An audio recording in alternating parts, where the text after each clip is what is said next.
हो गया था। राजीव कॉम्प्लेक्स से कॉम्प्लेक्स डेड बॉडीज का आसानी से पोस्टमार्टम कर लेता था। उसकी एक्सपर्टीज और कमाल के हुनर को देख शहर के सबसे बड़े हॉस्पिटल ने उसे अपॉइंट कर लिया था। राजीव को वहां काम करते करते करीब महीना भर हो गया था। वो वहां बहुत खुश था, लेकिन उसे नहीं पता था कि उसके साथ आखिरकार क्या होने वाला है। उस दिन की तारीख थी 8 मार्च 2012। होली का दिन था और सब डॉक्टर्स मोस्टली छुट्टी पर थे और इसलिए हॉस्पिटल खाली पड़ा था। पर राजीव उस दिन हॉस्पिटल में ड्यूटी पर था। हर रोज की तरह वो हॉस्पिटल आया और सीधा पोस्टमार्टम रूम में चला गया और उसने अपना काम शुरू कर दिया।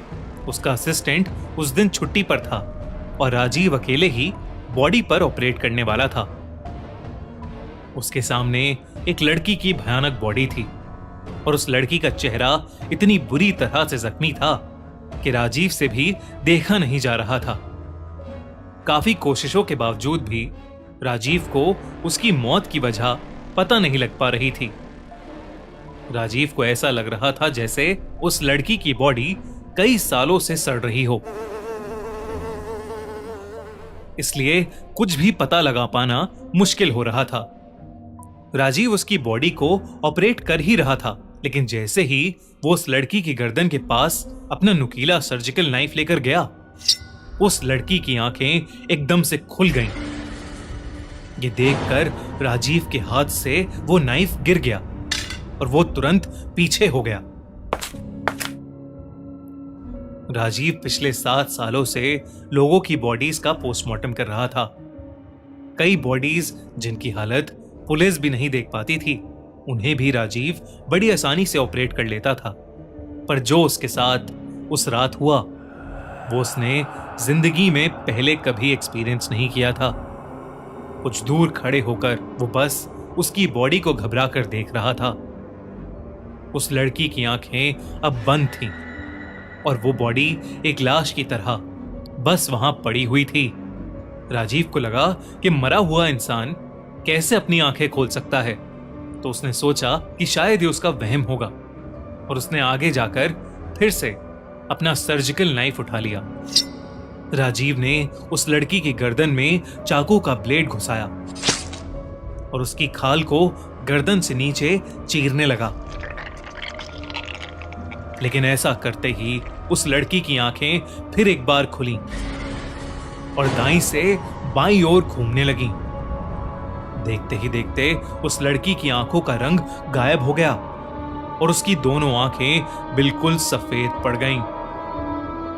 इसके बाद उस लड़की के हाथों की उंगलियां और दोनों पैर जोर से हिलने लगे। ये सब देखकर राजीव बहुत ज्यादा डर गया और वो उस बॉडी से दूर हो गया। काफी देर तक उस बॉडी में कोई मूवमेंट नहीं हुई। बॉडी चेक करने पर उसकी कोई पल्स नहीं थी और ना ही उसका दिल धड़क रहा था। लेकिन फिर क्यों उसकी बॉडी मूवमेंट दिखा रही थी?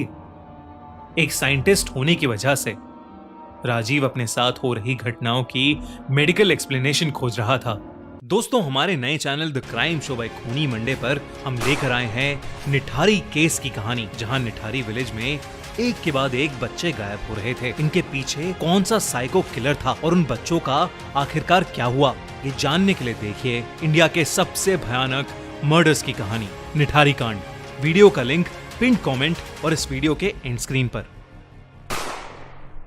इसलिए उसने उस लड़की की फाइल को फिर से देखना शुरू किया। पर जैसे ही राजीव ने फाइल खोलकर उस लड़की का नाम ध्यान से पढ़ा और उसकी तस्वीर देखी, उसके रोंगटे खड़े हो गए और वो फाइल उसके हाथ से मानो उछल के कहीं दूर गिर गई।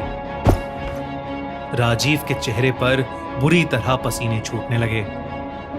वो लड़की और कोई नहीं बल्कि राजीव की मेडिकल कॉलेज की लवर प्रिया थी। लेकिन इससे पहले कि राजीव कुछ समझ पाता, उसके गले को किसी ने पीछे से पकड़कर दबाना शुरू कर दिया। राजीव ने पीछे मुड़कर देखा तो प्रिया की लाश वहां खड़ी उसका गला दबा रही थी। कमरे में जल रही लाइट्स जोर जोर से फ्लिकर करने लगी। राजीव को समझ नहीं आ रहा था कि वहां क्या हो रहा है। राजीव चीख भी नहीं पा रहा था। उसने किसी तरह अपने पास में रखा अपना सर्जिकल नाइफ उठाया और उस लड़की के हाथों पर कट्स मारने लगा।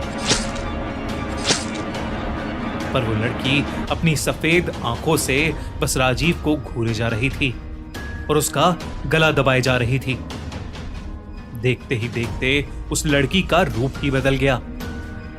उसके बिखरे काले बाल हवा में लहराने लगे और वो जोर जोर से हंसने लगी, जैसे उसका कोई पुराना बदला पूरा हो गया हो।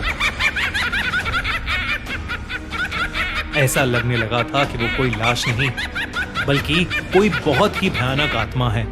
राजीव ने अपने आप को छुड़ाने की बहुत कोशिश की, लेकिन वो कुछ ही देर में हिम्मत हार गया और उसकी आंखें बंद हो गईं।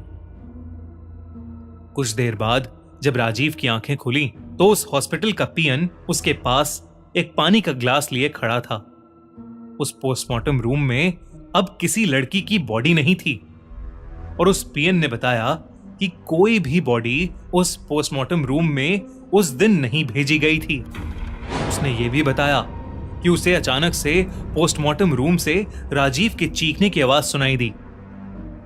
वो जल्दी से जब पोस्टमार्टम रूम में आया तो उसने देखा कि राजीव खुद ही अपना गला दबा रहा था